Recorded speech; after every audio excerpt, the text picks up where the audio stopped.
I don't know how much time I have left. And that really scares me.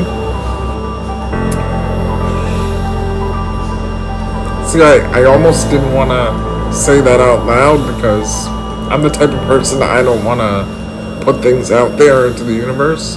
But I made a promise to you guys many years ago when I wrote my book that I was going to be real and vulnerable. And I feel like lately I've kind of lost that. You know, there's all the amazing things. Me getting Influencer of the Year. Me being on the cover of a magazine. Me launching my short documentary for pay-per-view. The link is in the bio. But seriously, you know, living with a disease like mine where there's no treatment, no cure, it's definitely not easy. And yet, I've learned so much about myself through everything that I've been through, especially in the last 2 years along my journey to share my story through this new medium of film. You see, I think for me, I have gotten so caught up in wanting to portray strength that I don't want to share or show sides of myself that I personally feel represent my weakness or my being vulnerable. You know, look at that video of my godmother feeding me. That took me so long to get to a point of even allowing someone to feed me in public, let alone to post it across all of my social media platforms. And after watching my short documentary for the 100th time, I'm realizing that a big part of me is still that little boy that's afraid to show his scar.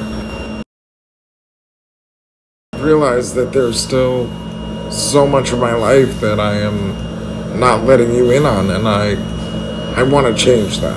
You have all shown me that this is a safe space for me, and my platforms have become something that really remind me why I'm still here and what I'm still fighting for. I really believe that if I let you in on all the things that I have to fight through on a daily basis just to keep going, from the second I open my eyes in the morning, that is what is going to give my story real impact, because you all are going to see what I really have to deal with and be like, and he still is able to accomplish all of those things. He's still going after his dreams. He's still not just existing but living. And that is the message that I want to get across, because it's possible for everybody. We all have our things dealing with. I have not met a person to date that has said that they've had it so easy in life. And even the people that are coasting, all of a sudden one day out of nowhere, something happens to completely change your reality, and you have to be prepared for that. And the thing is everything that I've been through has equipped me with the tools and the knowledge to be able to navigate those hardships. And that's what I want to be able to pass on to so many other people. For so much of my life, I hated being different. I would have given anything just to blend in. I was even annoyed by my bougie, complicated French name, Christophe. It's like, why couldn't my parents just name me Michael? Why can't I just be Mike? Now I love my name, and I embrace everything about me that makes me different, because I've realized that my differences are what make me stand out. And when you stand out, you get people's attention, and when you have people's attention, you have the power to make a difference. Of course, I still have moments where I get insecure. You know, I get nervous about my big nose, my big head, my acne-prone skin, my thinning hair, the fact that I look disabled, that my head is cocked to the side because my neck muscles are no longer strong enough to hold it up straight. I can't dress myself, that I can't shower myself, that I need to be wiped when I go to the bathroom. That one is still... that's still pretty humiliating. I can't just go for a walk or go for a drive to blow off some steam. I miss physical activities with my family and friends. I miss hugging them. But you know what? If anything, my circumstances and everything that I've been through, it's made me not take them for granted. Not even for a minute. And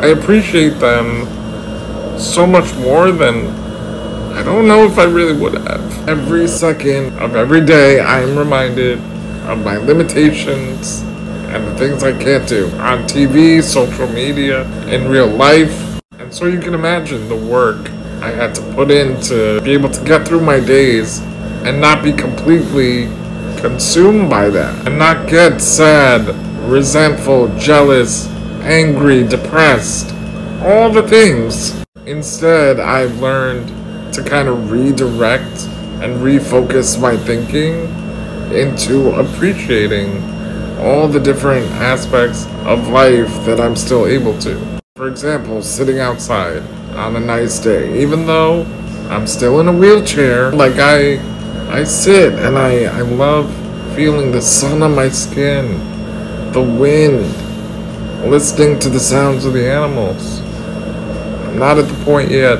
where I'm not annoyed by the insects. See? Everything takes time. Maybe I'll get there in a few years. Although again, another thing that I really don't talk about is when I'm out, I'm always in the back of my head thinking about the battery life on my life support. Like, I only have one battery because they're so expensive and I just can't afford another one right now. One day.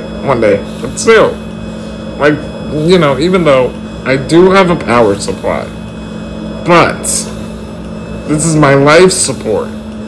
And to be out and know that, like, I only have 4 hours is like, I'm not a gambler. Like, I'm not a gambler. But all I'm saying is that, you know, I just hope to be a reminder to people that there are things in life that are still beautiful and there is still light amidst the darkness. I don't care who you are.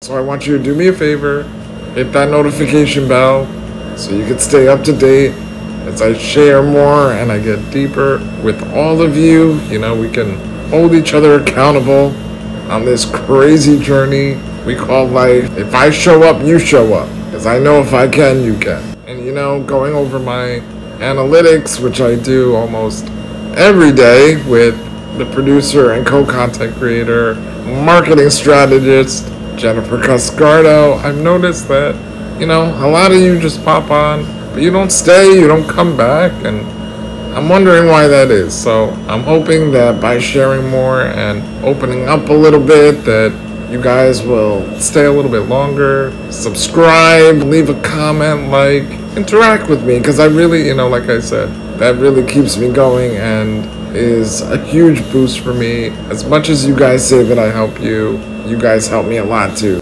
Listen, I definitely appreciate all the daily interactions, but I also want you aboard the heart rate. If you really want to know more about me, the best way to start off is by renting and watching the short documentary. Again, the link is in my bio, and that would also really help me, not only in my mission to complete the full feature, but to raise awareness for important topics like myofibrillar myopathy, rare diseases, disability, addiction, organ donation, mental health, and to inspire countless lives all over the world. I love you guys, and as always, I'll see you on the next episode.